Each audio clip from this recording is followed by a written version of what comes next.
Hello and welcome to another modelling video. This is my Bandai Model Kit World Cup diaries from as soon as my models finish, flying to Sydney and back again with all the shenanigans I've been up to. Now, as you know, I've been working on the Chisei project, which is my flagship model which will be representing me in this competition. Is a quick look at it. Now back to me and the Gundam girls. I would have already have had a video illustrating every single kit in the Bandai World Cup Australian heat on this channel, plus the award ceremony. I also recommend having a look on Gundam Australia forum for opinions and more photos, plus ghostofzeon.com. Without further ado, let's kick this off. As of 10 o'clock, 2 hours before the 15th of July, the project is finally complete and it's going to be pulled apart again, packed up and ready for its journey interstate. Now for this Bandai World Cup competition, we get a letter from Hobbyco, who's administrating it all at the Smash convention. And you get these place cards. There's 4 categories. Open, which is if you win that, you win the grand prize. Best 1/144, best 1/100, and best SD. Obviously, between my friends, they haven't made an SD kit. Unfortunately, my letter never arrived, so that's a bit of a predicament. Nice start to the competition, but I'm sure it's not Hobbyco's fault.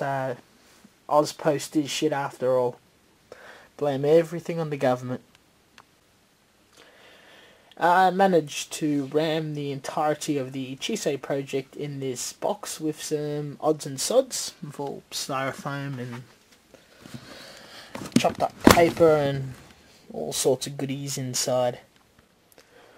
Got a bit of an emergency pack in case any of the models break. Everything's nicely packed in. All the models that you saw on the table there is like 11, 12, whatever. It's all very securely stacked into this guy, and hopefully will survive being in the cargo of an aeroplane. Just have to sticky tape this bad boy. Got up at 4:30 to head to the airport for an early departure. I wanted to be nice and early to see if I'd get much trouble in customs with my esky. They did find it less than amusing. Later on, got a phone call from Freya, I forget his name, on YouTube to arrange a time when we're going to meet in Sydney. Now, I noticed you guys on my last video was questioning my health in consuming energy drinks and not sleeping. It's true I haven't been sleeping and I didn't get any sleep as soon as the kit was finished, but I assure you those energy drinks were consumed over a period of 2 to 3 weeks.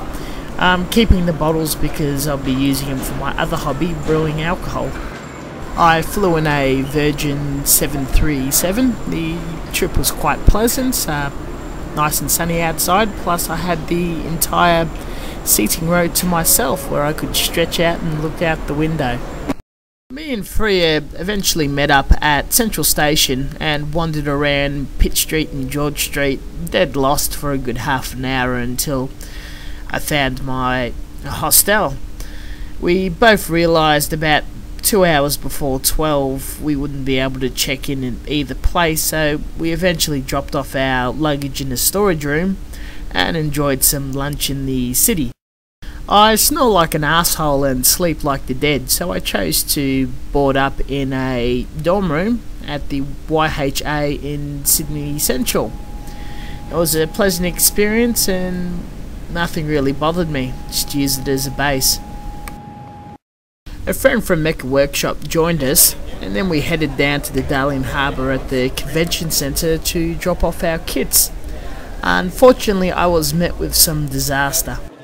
Some damage sustained to the kits while in transit. Unfortunately, my friends Gelgoog and Zaku sustained physical damage, though were able to be displayed in a manner where they looked okay, The Chiso kit sustained damage in the diorama and figure, but was glueable with the super glue without anything noticeable.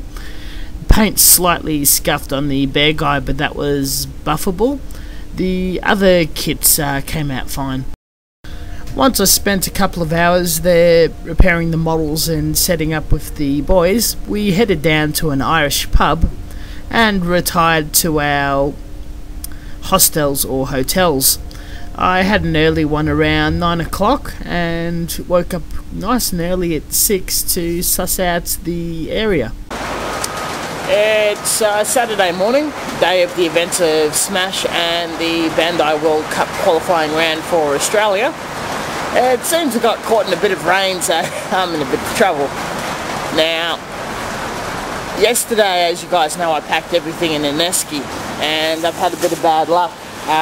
Some of the kits got damaged, and my mate's kit, the Gelgoog, had its paint scratched, and I feel a bit devastated, but at least I was able to notify him. This is a pretty sweet Irish pub, but the Palmer wasn't too crash hot. It's a bit tragic. Weather like this can normally be a spoiler to events like this. I did manage to get to see the setup. It was extremely, the layout was extremely impressive. It's gone for a professional exhibition look. Lighting's improved. I'm extremely pleased about that.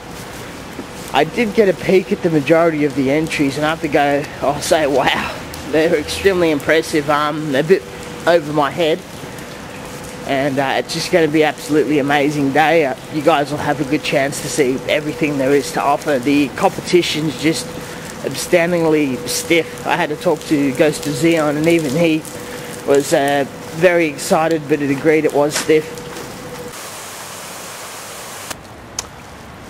Also been posted on the GAF forums, there's going to be a large gathering outside the event, a lot like what the Mac guys did, and they're going to be selling t-shirts, so I'll be able to meet a lot of the forum members and kit builders.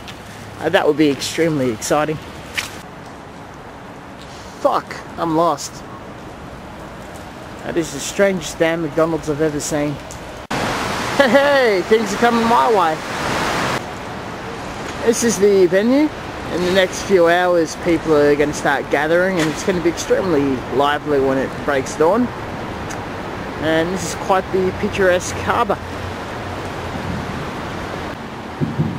Ah, sweet, boat show. After a hearty breakfast, we came back to the venue and set up shop waiting for all the guys to arrive. Gave a call to Sona, the administrator of Gundam Australia, and unfortunately he got a bit lost. The advance and registration line is just beyond those totem poles, and we're waiting for the rest of our kind to join us. Here's one of my compadres. I decided to venture out of the foyer in search of the lost boys, and found this fella outside the Hard Rock Cafe having a quick smoke. He is Nabushin, the famous Japanese anime director, and a character in XL Saga. It was quite the pleasure to meet him.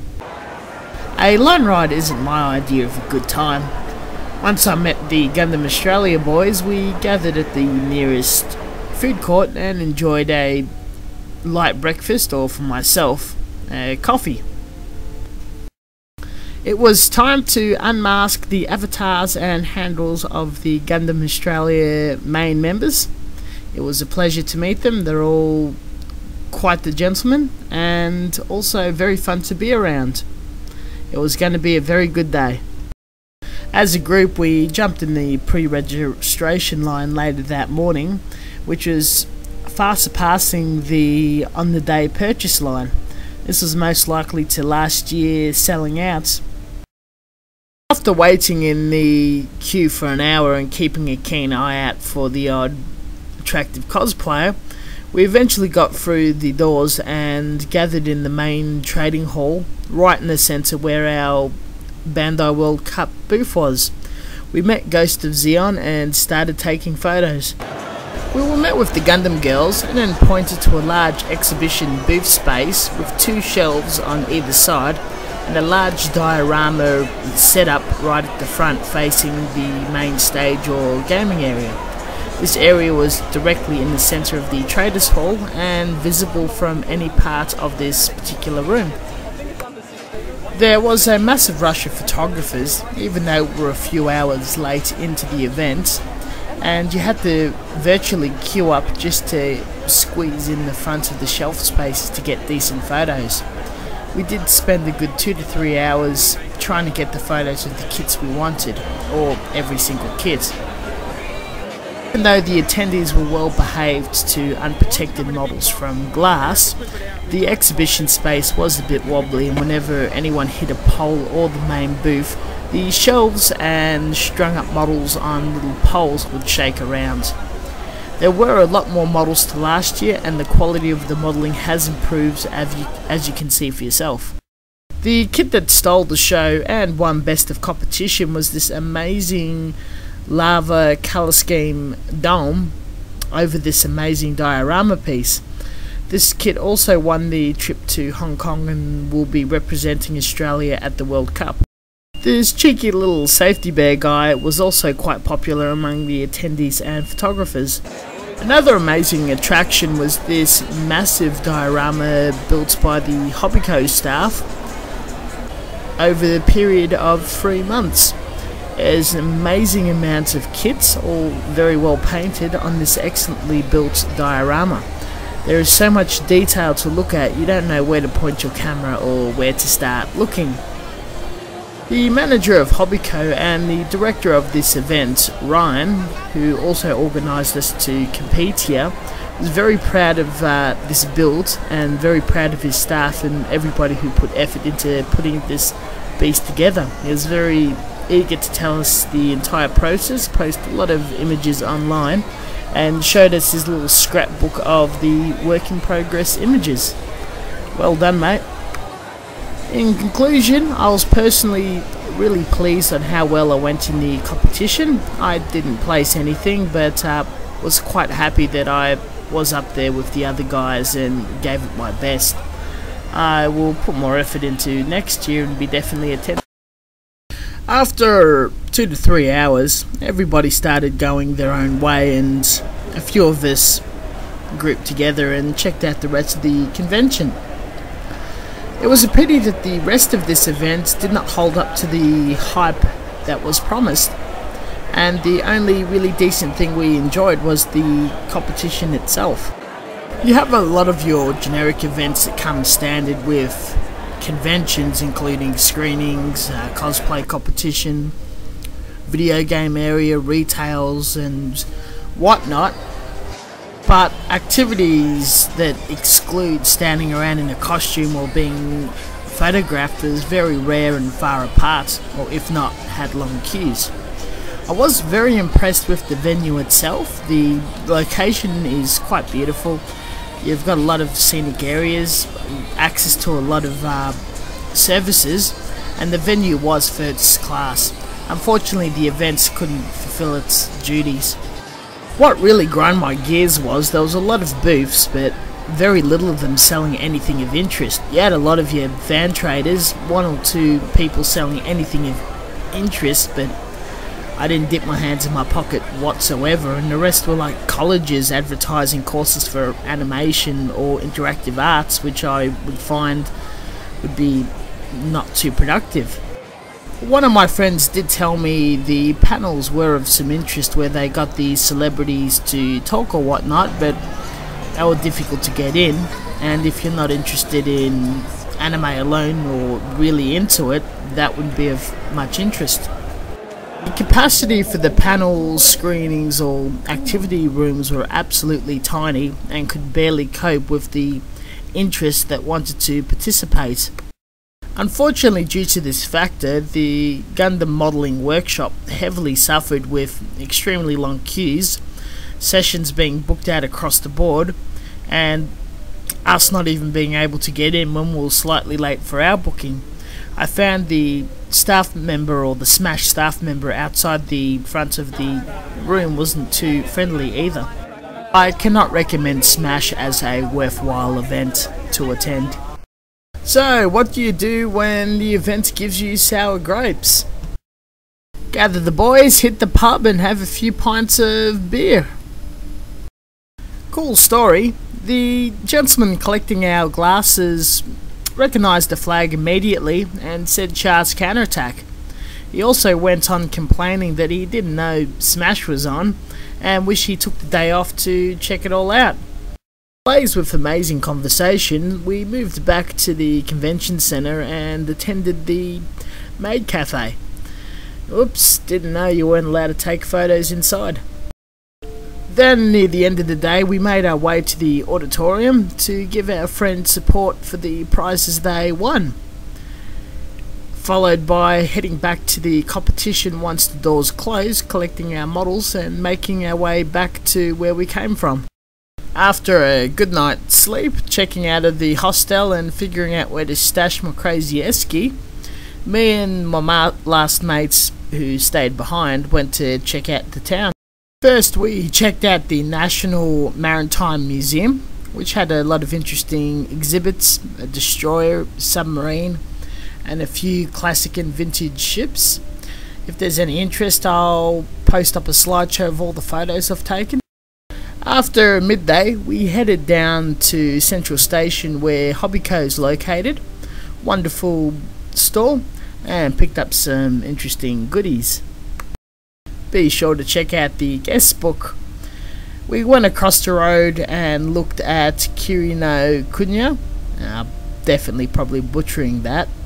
It's a standard / Japanese bookshop, and they have a very large section in the back of the Japanese section with books on Gundam modelling and anime picture books.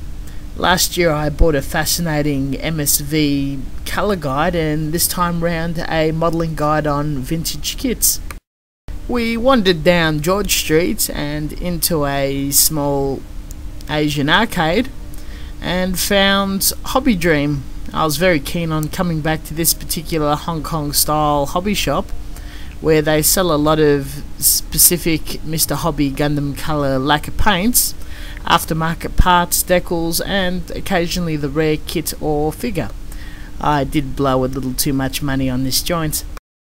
At the end of the day, I retired to the airport ready to fly out, just to receive a phone call and be notified that the intent of this entire trip was to play Capture the Flag, and unfortunately my trendy Xeon flag made its way down to Queensland. I was willing to let them borrow it for their special hobby show down there later on in August. Once I reached home and unpacked to inspect further damage, which I was surprised that there was extremely little of besides a polycap being snapped, I packed my goodies away and get ready for work the very next day. Here's some of the cool things I bought over the weekend. Some of these Gashapon mini kits. You guys already know I got a ton of these, but I love them that much and they're pretty cheap at the Hobbyco. Minifigure, I think it's in 400th scale. I've got a plan for this, so you're just going to have to wait and see what that's going to be all about. Kotobakir katana. They always wear sheath. They always come in handy. You never know when you're going to need that. There's two shops I bought most of this from, the Hobbyco and the Hobby Dream. And these are two what looks like to be Hong Kong aftermarket decals. One's a particular type of Macross markings, and this one's Crossbone Vanguard markings. So that would be pretty handy. I've got a few of those style of kits. A book on MSV artwork.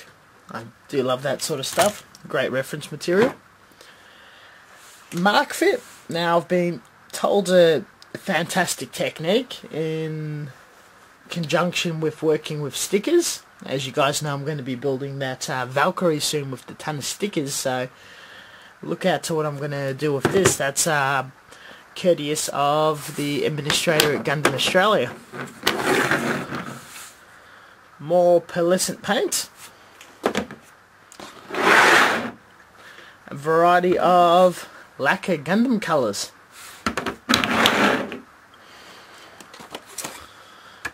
Figure. Sky Girls. The Hobby Japan, How to Build a Gundam. Oh, it's a bit glossy there. It's 2 books in one, and I'm looking forward to the information that's in here. I hope I learn a lot.